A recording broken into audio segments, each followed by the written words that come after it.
Hey, I'm Joe and I have a thing for starters. It's important for me that first thing you lay on the table to be both delicious and to look amazing.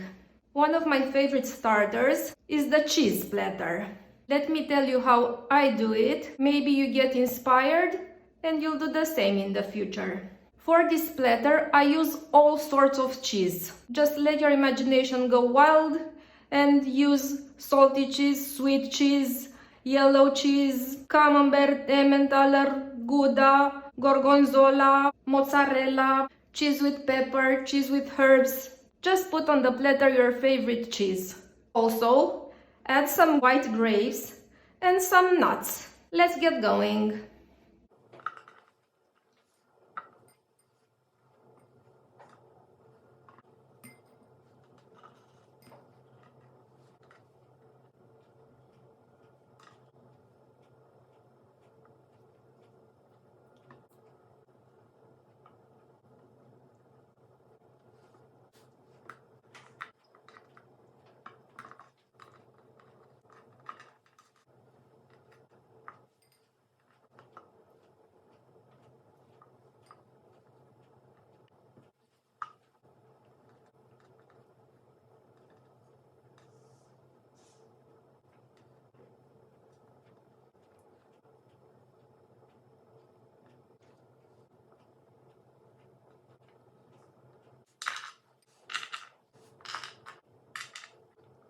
Now all you have to do is enjoy it and subscribe to my channel for more recipes.